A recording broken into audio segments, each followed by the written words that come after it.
இன்று கோவை அவனாசிலிங்கம் பல்கலைக்கழகத்தில் தடம் வாக்கத்தான் என்கின்ற சுற்றுப்புற சூழல் மற்றும் குறிப்பாக கார்பன் நியூட்ரல் கோயம்புத்தூர் அப்படிங்கிற இலக்கை நோக்கியான ஒரு நிகழ்ச்சியை ஏற்பாடு செய்திருந்தோம். கோவை மக்கள் சேவை மையமும் பல்கலைக்கழகமும் இணைந்து இந்த நிகழ்ச்சியை நடத்திட்டு இருக்கோம். இந்த வாக்கத்தான் கிட்டத்தட்ட 2000 மாணவிகள் விழிப்புணர்வு வாசகங்களை எல்லாம் எடுத்துக்கொண்டு 2 கிலோமீட்டர் இந்த வாக்கத்தானில் சிறப்பு விருந்தினராக முன்னாள் நாடாளுமன்ற உறுப்பினர் திரு சரத்குமார் அவர்கள் சிறப்பு விருந்தினராக கலந்து கொண்டு இந்த நிகழ்விலே பங்கேற்றிருக்கிறார்கள். அதற்கு பின்பாக கார்பன் நியூட்ரல் கோயம்புத்தூருக்கு வெர்ச்சுவல் ட்ரீ பிளான்டேஷன், நம்முடைய செல்போனை குறிப்பிட்ட நேரம் அதை அணைத்து வைப்பதால் நாம் வெளியிடக்கூடிய கார்பன் அளவை குறைத்து ஒரு மரம் வளர்த்துவதற்கு மரம் எவ்வளவு கார்பன் உட்கொள்ளுமோ அந்த அளவிற்கான நம்மளோட செல்போன் அளவை கார்பனுடைய அளவீடு செய்து வெர்ச்சுவல் ட்ரீ பிளான்டேஷன் அப்படிங்கிற ஒரு நிகழ்வை இந்த யூனிவர்சிட்டியில் தான் நாங்கள் ஆரம்பித்தோம்.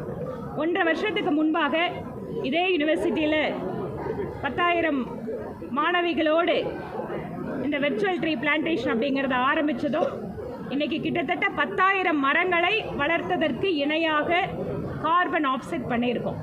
திரு பிரதீப் அவர்கள் தேன்சிட்டு அமைப்பினுடைய தலைவர் எங்களோடு இந்த பணியிலே மிக முக்கியமான ஒரு பங்களிப்பை கொடுத்து இந்த இயக்கமாகவே இதை நடத்தி கொண்டிருக்கிறோம். இன்று இந்த நிகழ்விலே 92,000 மாணவர்கள் ஆன்லைன் வாயிலாக இணைந்தார்கள். ஒவ்வொரு கல்லூரியிலையும் இந்த மாதிரியான நிகழ்ச்சிகள் ஏற்பாடு செய்யப்பட்டு அவர்கள் செல்போன் அப்படிங்கிறது அழைத்து வைக்கப்பட்டு கார்பன் ஆஃப்செட் பண்ணி கார்பன் நியூட்ரல் பண்ணுறதுக்காக இந்த முயற்சியை நாங்கள் மேற்கொண்டிருக்கிறோம்.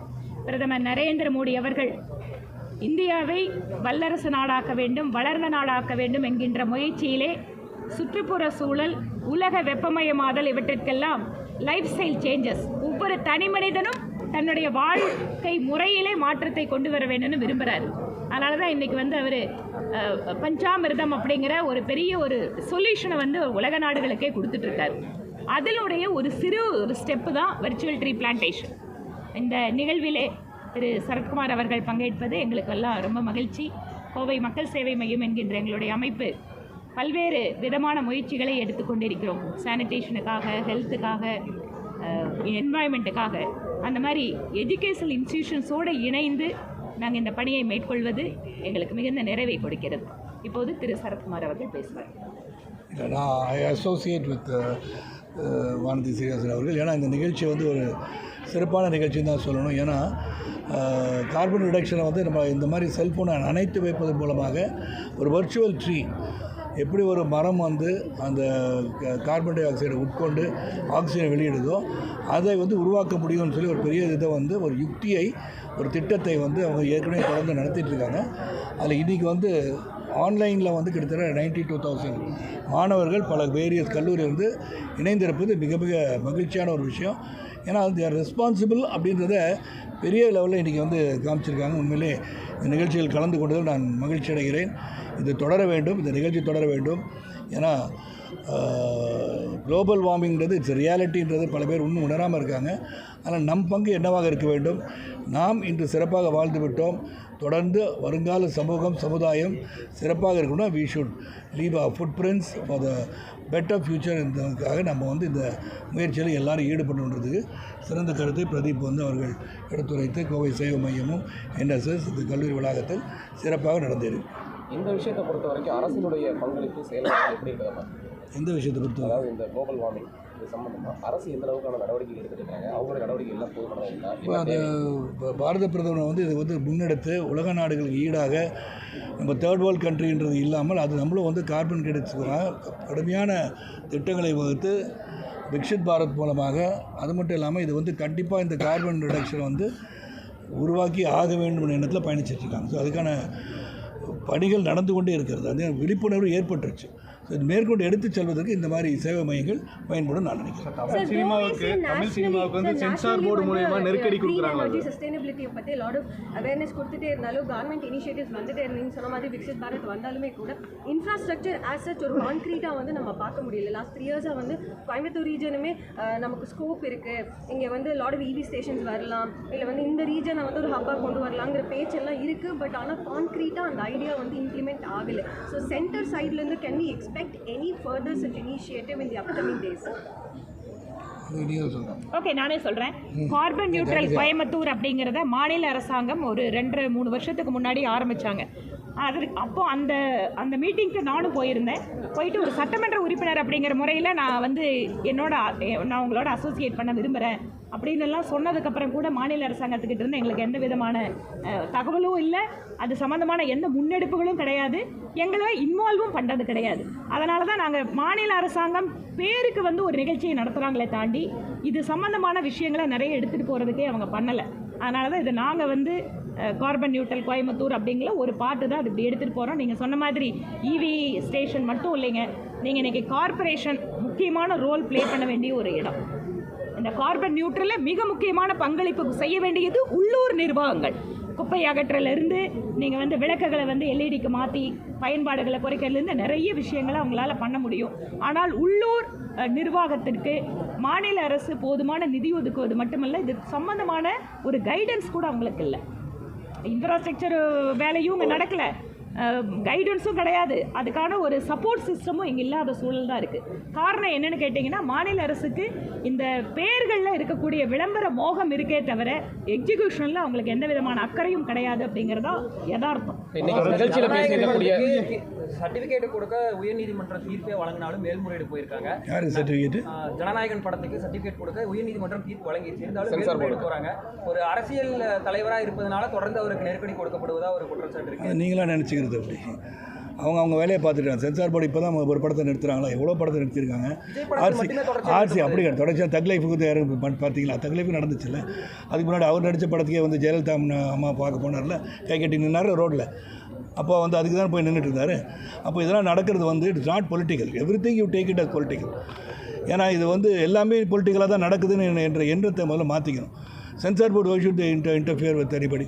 அந்த படத்தில் வந்து கட்சி கொடுக்குறாங்கன்னா அதில் ஏதோ சரியா இல்லைன்னு அவங்க நினைக்கிறாங்க. It's a free thing. People are from the industry our representation போய் உட்காடுறாங்க. அந்த அரசியல்வாதி போய் மேலே உட்காரல. There are few members from the industry which throughout the country அவங்க உட்காடுறாங்க. அவங்க பார்த்து அவங்க வந்து சொல்கிறாங்க. அதுக்காக அந்த படம் ரிலீஸ் ஆகணுன்ற ஆசை எல்லாருக்கும் இருக்கும், எனக்கும் இருக்குது. ஒரு படம் எடுக்கிறது வந்து ரொம்ப கஷ்டம், அது ரிலீஸ் ஆகணும். ஆனால் அது வந்து சட்டத்துக்கு உட்பட்டு தான் இருக்கணும் எல்லாம். அதனால் எல்லாத்தையுமே இது வரலைன்னா அது காரணம் வந்து அரசுன்னு சொல்கிறதோ இதெல்லாம் I don't think it is right way to approach. எதிர்கட்சியினோட குற்றச்சாட்டு என்னன்னா, தணிக்கைத்துறை, அமலாக்கத்துறை இது எல்லாத்தையும் வந்து அரசியல். அது எதிர்கட்சி தான் நீங்களே சொல்லிட்டீங்களா? அவங்களுக்கு வந்து வேறு எதுவும் இல்லை, வேலை இல்லை அவங்களுக்கு. எதை அரசியலாக்கணும், எதை மக்கள்கிட்ட கொண்டு போகணும், மக்களுக்கு வந்து என்ன இருக்குது, உண்ண உணவு, உடுக்க உடை, இருக்க இடம், வேலை வாய்ப்பு எவ்வளோ இருக்குது, பேசிகிட்டே இருக்கலாம். இதெல்லாம் வந்து அவங்க கான்சன்ட்ரேட் பண்ணலாம். It is not talk about நம்ம நாடு ஒரு ஜனநாயக நாடு. இந்த ஜனநாயக சினிமாத்தை பற்றி பேசுகிறது தான் மக்களுக்கு முக்கியமாக அவங்களுக்குலாம் தெரியுது.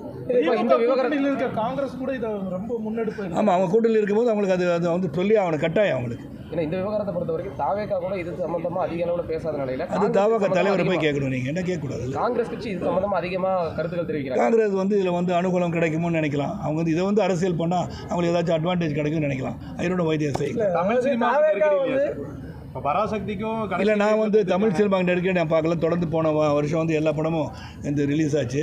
அப்போ வந்து சென்சார் போர்டு நீங்கள் பாரதிய ஜனதா கட்சியில் இருக்கனால உங்கள் படத்தை அலோவ் பண்ணிட்டாங்கன்னு நினைக்கலாம். அங்கேயும் வந்து டியூட் படத்தில் பல கருத்துக்கள் பரிமாறப்பட்டன இல்லையா? அந்த டியூட் படம் எடுத்து மைத்திரி ப்ரொடக்ஷன், புஷ்பா 1, புஷ்பா 2 எடுத்து மிகப்பெரிய தயாரிப்பாளர் பிரதீப் ரங்கனா நடித்த படம். அதை நிறுத்தலையே. அவங்க என்ன சொல்ல வந்தாங்கன்னு தான் பார்த்தாங்க. ஆனர் கில்லிங் இஸ் ராங் அப்படின்றது என் மூலமாக சொன்னாங்க இல்லையா? ஜாதி கொலைகள் நடக்கக்கூடாதுன்னு தான் சொன்னாங்க.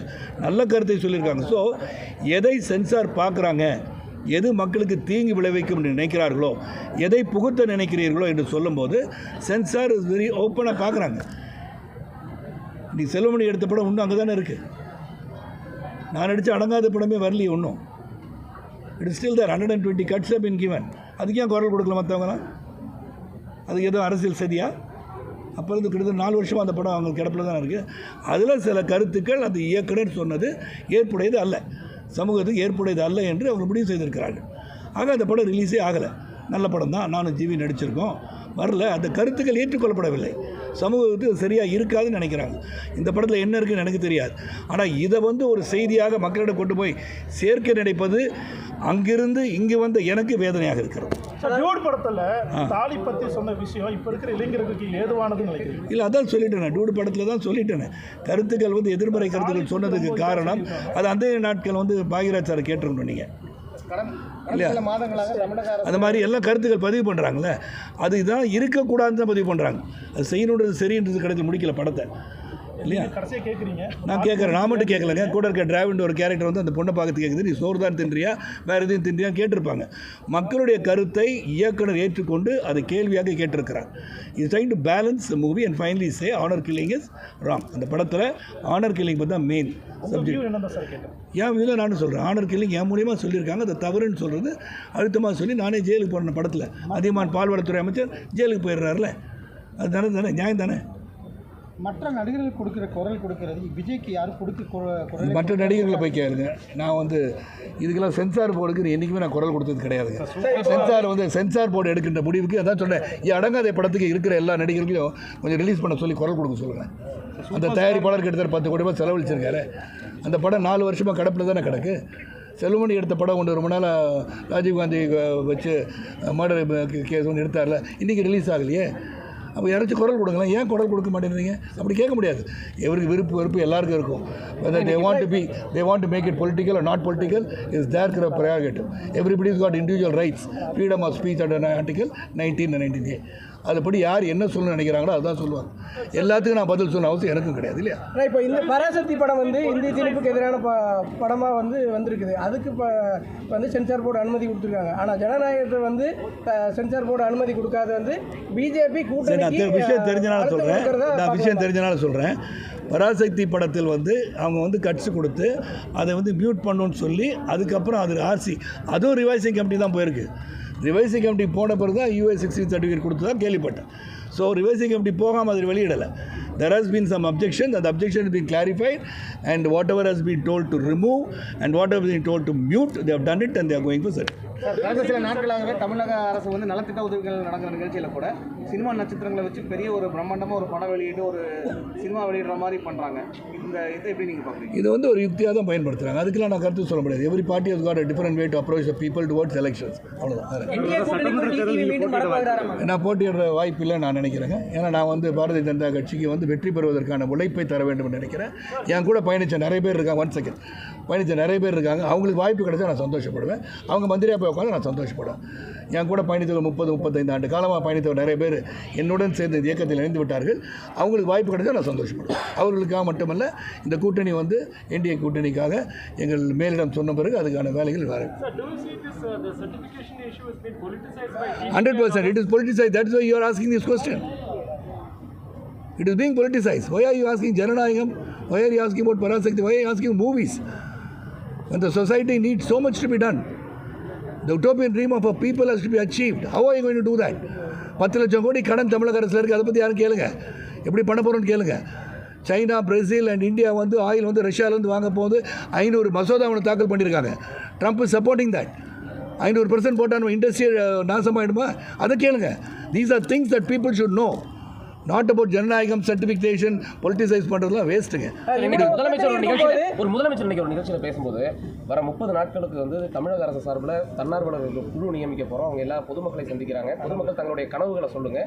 யாருமே எதிர்பார்க்காத அளவுக்கு 30 ஆண்டுகளுக்கான கனவு திட்டம் வந்து விரைவில் அறிவிக்க போகிறேன் அப்படின்னு சொல்லி அது அவங்க சொல்கிறது நியாயம் தானே. ஒரு கட்சியாக இருக்கிறவங்க அவங்க வந்து என்ன செய்ய போகிறோன்னு சொல்கிறது, இதுக்கு ஒரு கருத்து சொல்ல முடியாது. ஆட்சி முடிய போகிற நேரத்தில் இந்த ஒரு இது அறிவிப்பு இல்லை, இது வரைக்கும் என்ன செயல்பட்டுருக்காங்க, இன்னும் கொஞ்சம் பெட்டராக பண்ணலாம்னு நினச்சி இந்த மாதிரி பண்ணால் தான் மக்களிடம் வந்து வாக்குகள் வாங்க முடியும்னு நினைக்கிறாரு. அது திட்டம் தீட்டுவது டுவர்ட்ஸ் எலெக்ஷன் தான் திட்டம். அதே போல ஒரு நிகழ்ச்சியில் அமித்ஷாவா அவதூறு ஷாவா அப்படிங்கிற பேசுகிறேன். See, all this personal remark hitting below the belt லாம் நம்ம வந்து அவங்க பேசுகிறவங்க வந்து யோசனை பண்ணி பார்க்கணும். நான் இது பேசினா இந்த இடத்துல நடந்த நிகழ்ச்சி இருக்குல்ல, திஸ் வில் கெட் டிசிபேட்டட். இன்றைக்கி நம்ம வந்து carbon credits reducing carbon and taking the global warming வந்து 1.5 டிகிரிஸ் கிட்ட ரீச் ஆகிடுச்சு. இதுக்கு மேலே போனால் நான் வந்து பெரிய வந்து சீரழிவு வரும் அப்படின்றத சுட்டி காட்டுவதற்காக நிகழ்கின்ற நிகழ்வு. எனக்கு வந்து நீங்கள் ஒரு டைம் ஒதுக்கி ஒரு 2000 ப்ரெஸ்ஸு ஒரு பெரிய ஆடிட்டோரியம் புக் பண்ணி கோயம்புத்தூரில் நீங்கள் வந்து அடுத்த மாதம் வச்சிங்கன்னா நீங்கள் கேட்கின்ற அனைத்து கேள்விகளுக்கும் தைரியமாகவும் நியாயமாகவும் எஜுகேட்டிவாகவும் மக்களுக்கு ரீச் பண்ணுற மாதிரி என்ன ப்ரொமோட் பண்ணுறீங்களா, நான் வந்து 2000 பேருக்கு பதில் சொல்ல தயார்.